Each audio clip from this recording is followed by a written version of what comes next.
Hello guys, welcome back to our channel हर बच्चा कामयाब। तो आज हम पढ़ाने वाले हैं न्यूटन की गति का प्रथम नियम यानी कि न्यूटन लॉ, फर्स्ट लॉ।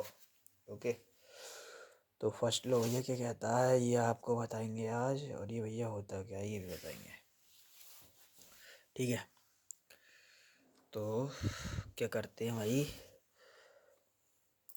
पढ़ते हैं न्यूटन लॉ यानी फर्स्ट लॉ। क्या होगा, यदि कोई पिंड विरामावस्था में है यानी कोई अगर पिंड रुका हुआ है तो वह विरामावस्था में ही रहेगा। यानी कि अगर कोई पिंड विरामावस्था में है तो वो विरामावस्था में रहेगा।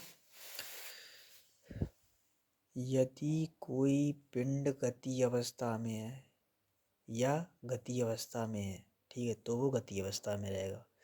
इस नियम का कहना ये है कि अगर कोई पिंड है, सपोज भाई मान लेते हैं ये एक पिंड है, कि यदि यह स्थिर है यानी कि विरामावस्था में है तब तो ये भैया विरामावस्था में रहेगा।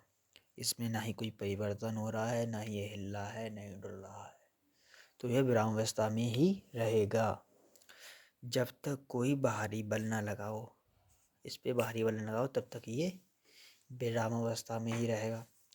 अब मान लीजिए दूसरा दूसरा कहता है कि यदि कोई गति अवस्था में, मान लीजिए ये गति कर रहा है, इसको सपोज भाई मान लेते हैं ये कार है।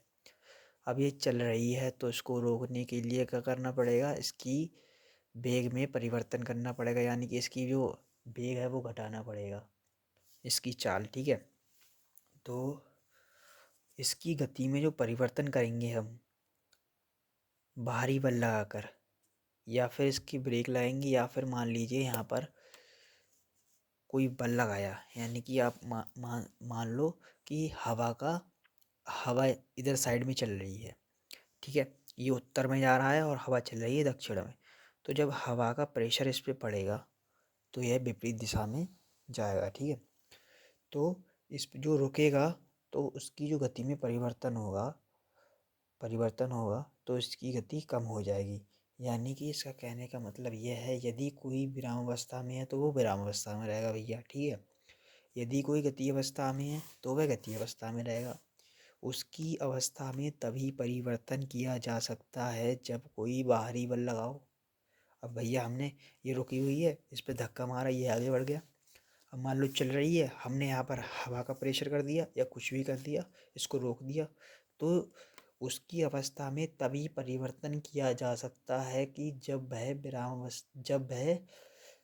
गति अवस्था में हो या विरामावस्था में, तभी परिवर्तन किया जा सकता है